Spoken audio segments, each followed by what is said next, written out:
My name is Bitten Johnson. I'm a sugar addict, and I've been since I was about 4 to 5 years old. I'm a nurse and also been working for 24 years and met more than 6,000 patients that have told me very touching stories about their battle with food. This video series will be about sugar addiction, what it is, what you do if you have it, how can you recover.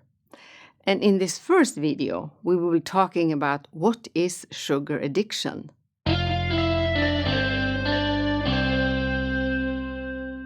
Well, at a conference in US, I was listening to Mark Gold, one of the most prominent researchers on is sugar and flour really a psychoactive drug, which means that it can affect your reward system.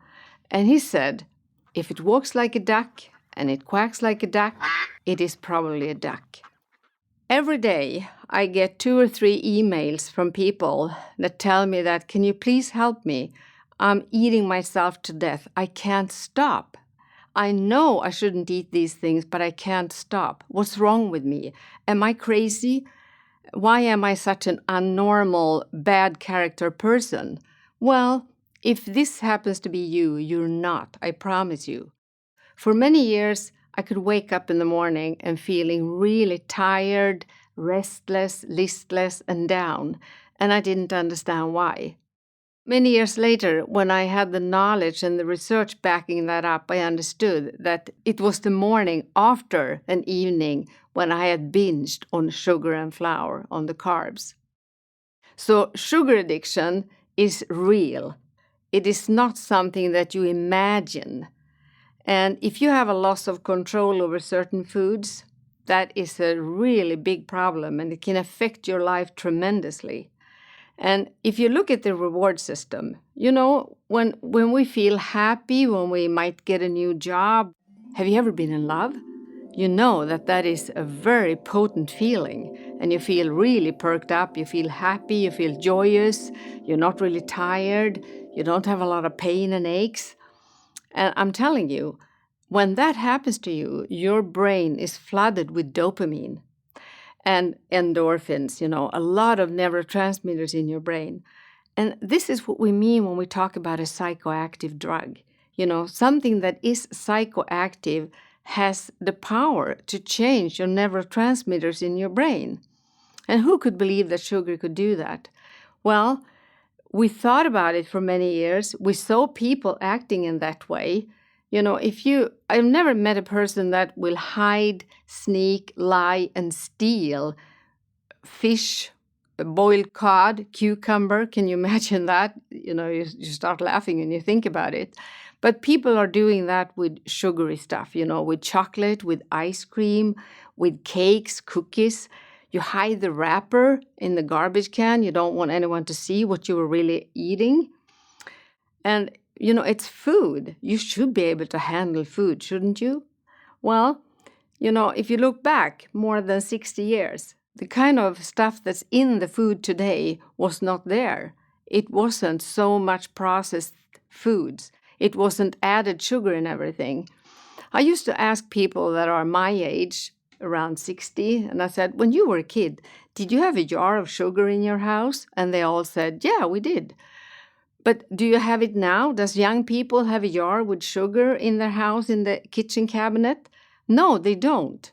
How come? Why don't you have a jar with sugar today? Well, it is because sugar is added into almost everything you buy, everything you eat today. So 85% of sugar you get into your food today from eating what you think is regular food. So sugar has the actual property of, changing your brain chemistry. So does it mean that anyone that eats sugar is a sugar addict? No, it doesn't. We know today from a lot of research that if you have a sensitive reward system, that's what's causing, some people to become addicted to it. And addiction, the word addiction comes from the Latin word addicere, which means to be enslaved. It means losing control. Something else is ruling you. And that's what's so unpleasant with sugar addiction. It is not you who is running the show. You're like a missile. You're locked on target. And once you get into being hooked on sugar, you will do almost anything to eat it. And if you listen to people telling their stories, you can see that it's very, very potent drug. People steal to get sugar. People lie about it. People get tremendous consequences. I mean, being overweight is not fun.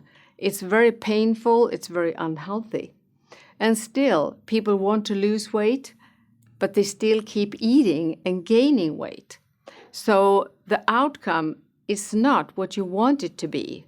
And that is one of the signs of an addiction. I want to lose weight, but I keep eating and gaining weight.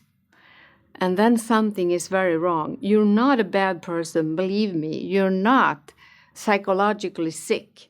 You have a very, very potent changed brain chemistry. And that is from a lot of processed food that we have in our grocery stores today. And that's really sad. So if you really want to learn what this is all about, dare go into having a diagnosis. Don't stay at home and hide and feel ashamed of something that you can actually do so much about. If you can relate to any of those things that I told about, please keep listening to the videos coming where I'm going to explain why this is happening to you and what you can do about it.